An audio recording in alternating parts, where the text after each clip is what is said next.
North میں and of the world ہے، Norway میں 3 گھنٹے کی فلائٹ ہے آلٹا، اور پھر کوئی 7 گھنٹے کا سفر ہے بائی روڈ، 6 گھنٹے، اس میں 8-8 9-9 میل کی مسلسل ٹنلز آتی ہیں، 8 میل 5 میل 9 میل 8 میل 5 میل، ٹنل ٹنل ٹنل، پہاڑوں سے گزرتے گزرتے وہ آخری بستی آتی ہے۔ تبلیغ کے کام کی بھی خوبصورتی دیکھو، آلٹا پہنچے، یہ وہ بارڈر ہے آلٹا جہاں جون جولائی سورج ڈوبتا نہیں، بس گھومتا رہتا، اور دسمبر جنوری نکلتا نہیں، بس ڈوبا ہی رہتا۔ ہم جب وہاں پہنچے تو تبلیغ کا کام وہاں بھی چل رہا تھا، اور سبحان اللہ انہوں نے ہمارا استقبال کیا، اور وہ دن تھے بہت زیادہ مصروف، تو پورے شہر میں ایک ٹیکسی نہیں ملی، تو انہوں نے ہمیں اپنی گاڑیاں دی کہ آپ ہماری گاڑیاں لے جائیں، کل آ جائیں، سب ادھر ہی جاتے ہیں۔ تو جب میں وہاں پہنچا، اس سے پہلے ایک بستی ہے، 1 گھنٹہ پہلے ڈرائیو یا پونا گھنٹہ، وہاں پہنچا تو وہاں بھی 10 مسلمان ملے، اور پہلا جو ملا اس نے تبلیغ میں 10 دن لگا کر، اسی نے ہمارے ہوٹل کا انتظام کیا، اور پھر وہ ہمارا گائیڈ بن کے گیا تھا۔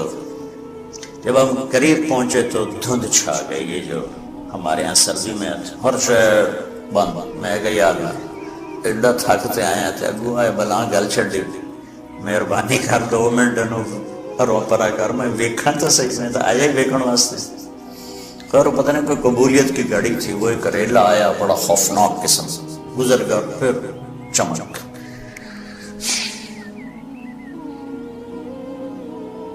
تو جب میں وہاں سے نکلا ہوں اور سمندر کے کنارے پہنچا تو وہاں میری زبان سے نکلا اللہ اکبر، جب میں نے ابھی کہا بلا وہو الخلاق العلیم، کیا زبردست ہے پڑھانے میں دونوں انیس دی مسجد کے میں تھوڑی وہ کیفیت بنا میں جو میں تو وہاں پہنچا ہوں، لیکن اب میری کیفیت سے اندازہ لگا رہے ہوں گے کہ میں نے کیا دیکھا۔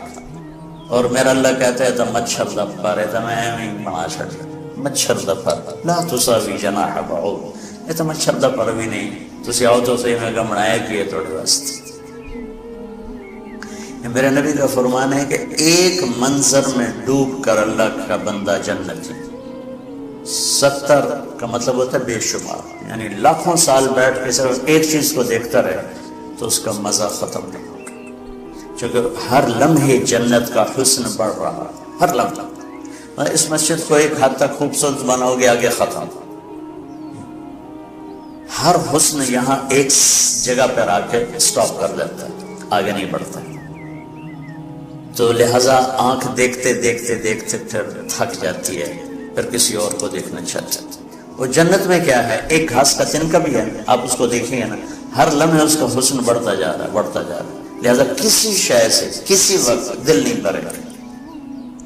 تو وہاں میں نے اذان دی، 4 اگست کو وہاں سورج ڈوبتا ہے، اور کوئی 20-25 منٹ کی رات ہوتی ہے، تو زندگی میں مسافر زور اثر کٹھی پڑتا ہے، شریعت کا مسئلہ ہے، مغرب عشاء کٹھی پڑتا ہے، لیکن 3 نمازاں کٹھی تو کوئی شریعت بھی کوئی نہیں۔ لیکن اس دن ہمارے ساتھ اللہ نے یہ معاملہ کیا، تو میں نے مغرب کی اذان دی، سرد ہوا، ٹیمپریچر 1-2 ہوگا زیادہ سے زیادہ، اگست کا مہینہ، لیکن وہ جو وہاں خاموش ہیبت ناک سمندر، اور وہ دنیا کا کنارہ نارتھ میں جا کے آخر، اور اس پر انہوں نے گلوب بھی بنایا ہوا تھا دنیا کے اشارے کے لیے کہ یہ آخری جگہ ہے، اوپر پھر نارتھ پول آ جاتا ہے،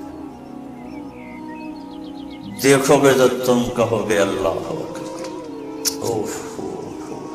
جب میں نے کہا نا اللہ اکبر اللہ اکبر، میں نے اذان دی، اس دن میں نے پتہ لگا کہ اللہ اکبر ہوندہ کی ہے، ایسا تو سبھی کرے منہ دیتا تو شروع ہو گئی۔ جب میرے سامنے اللہ کی قدرت کھلی ہوئی تھی، اس کی حیبت کھلی ہوئی تھی، اس کی شہنشاہی بادشاہی کا جلال تھا، اور میں اس کو دیکھ کے کہہ رہا تھا اللہ اکبر۔ زندگی گزر گئی اذانیں دیتے، وہ پہلی تھی آخری اذان ہے، ایسی اذان دل بھی کہہ رہا تھا اشہد ان لا الہ الا اللہ، زبان بھی کہہ رہی تھی اشہد ان لا الہ۔ پھر ہم دوڑ کے پیچھے بنائے ہوئے تھے چھوٹے چھوٹے ہوٹلز تھے چائے کافی کی، اور ایک ہال تھا جس میں ٹورسٹ آ کے بیٹھ جاتے تھے۔ تب ہمارے پاس 20 منٹ تھے، اس میں ہم نے مغرب بھی پڑھنی تھی، عشاء بھی پڑھنی تھی، فجر بھی پڑھنی تھی، رات ہی 20 منٹ دی ایسے، تو اذان تھی، بھاگے بھاگے آئے کمپا۔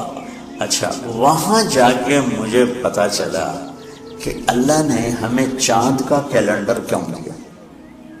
مجھے خیال آتا تھا کہ ہر باری رولا پہ آتا ہے عید والا پٹھانا نو ایک دن پہلے نظر آ جاتا، سانو ایک دن بعد یورپ پہ دو تر عیداں سورج والا کام ہوتا تو ہر شے فکس۔ اچھا میں آلٹا پہنچا ہوں، مجھے پتا چلا کہ یہاں سسٹم بریک ہو جاتا ہے، تھوڑا آگے آگے، یہ تو باہر کرواتے کھلی جگہ۔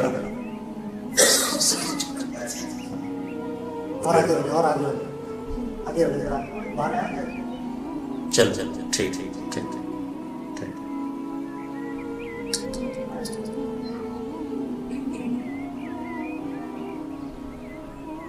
خیال آتا تھا کہ ہمارا جو کیلنڈر ہے یہ ہر سال ہی عید مشکل مصیبت بنی ہوتی۔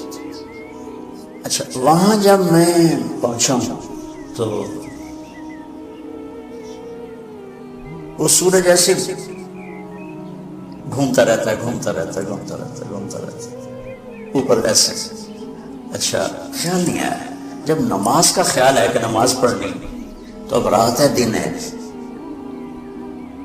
تو میری نظر پڑی چاند پر، تو میں نے چاند کو دیکھے، یہ وہ العصر گھڑی اس میں وہ قبلہ دیکھنے کا اس میں ہوتا ہے، تو میں نے وہ چاند کی طرف ایرو کر کے تو قبلہ نکالا، بے دھیانی میں نکالا۔ نماز پڑھتا میں نے خیال میں کہا یہ کیا ہے؟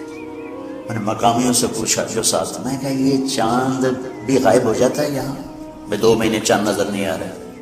میں کہا نہیں جی یہ نہیں غائب ہوتا، سورج کا سسٹم بریک ہو جاتا ہے، چاند کا سسٹم بریک نہیں ہوتا۔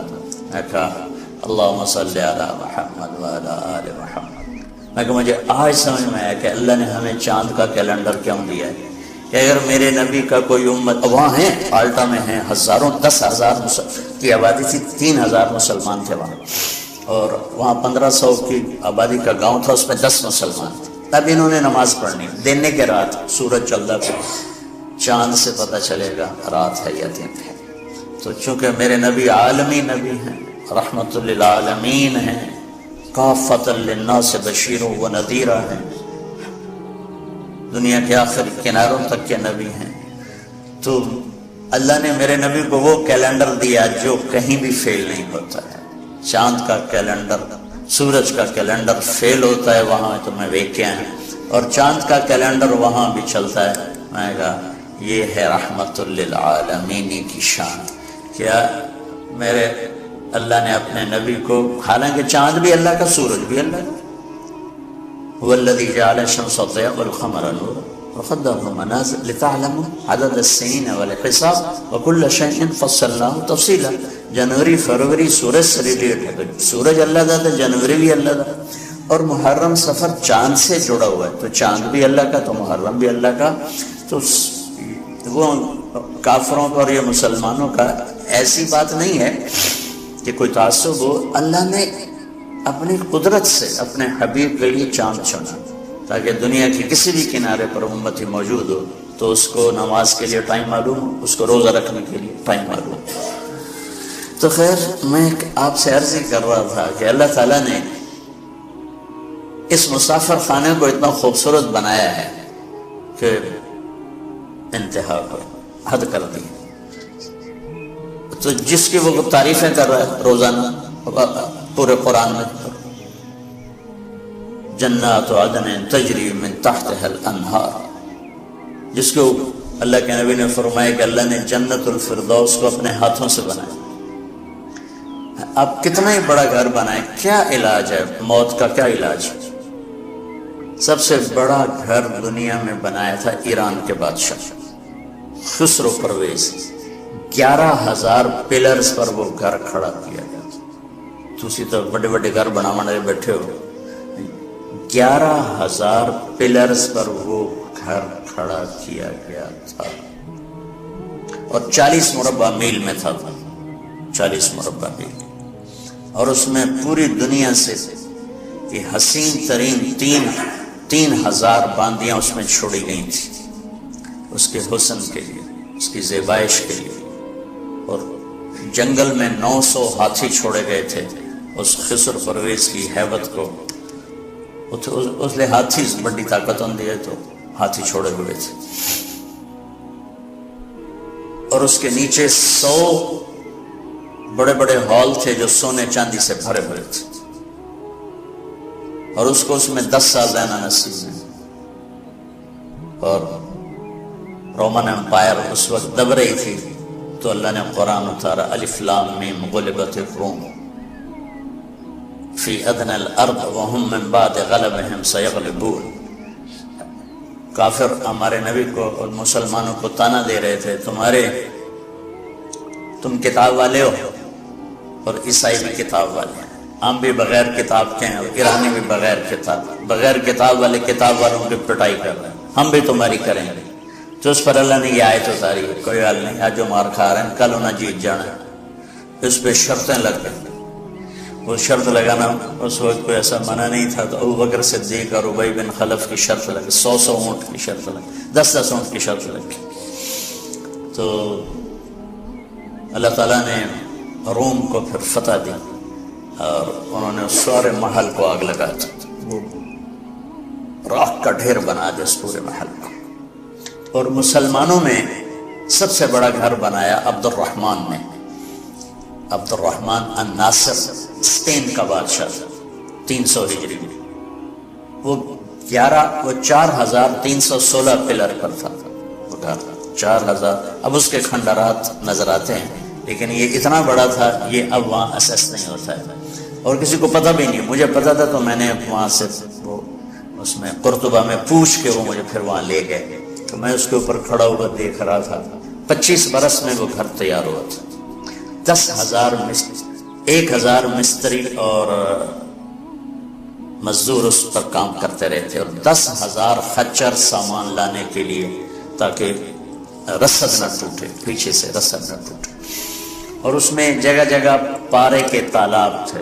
پارے کے سورج کی نقل و حرکت کو سامنے رکھ کر تو جب وہ سورج کی شعائیں پارے پر پڑتی تھیں تو پارا تو کیا تھا نہیں ہلتا ہے تو اس سے ریفلیکشن میں جو شعائیں جب پڑتی تھیں محل پر تو پورا محل ایسے ڈانس کرتا نظر آتا تھا ایسے ایسے.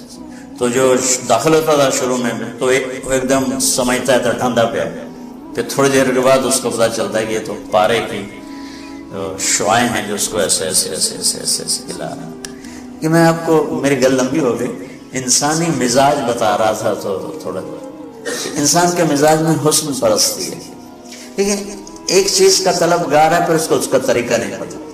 گھر خوبصورت ہے انہیں پتہ کہ میں کرنا ہے، کپڑا کیسے خوبصورت ہو، گاڑی کیسے خوبصورت ہو، یہ سارا اس کو پتہ ہے. لیکن زندگی کیسے خوبصورت ہو یہ اس کو پتہ پڑے. اتنا بڑا گھر ہو اور اس میں زندگی ویران ہو تو مزہ تو نہ ہے.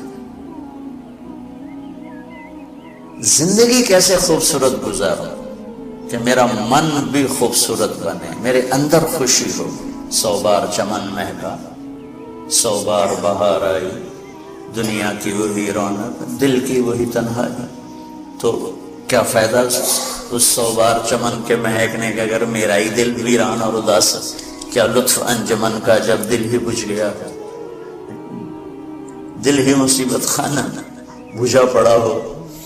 تو بڑے گھر چھوٹے گھر کیا معنی رکھتے ہیں، بڑا کاروبار چھوٹا کاروبار کیا معنی رکھتے ہیں.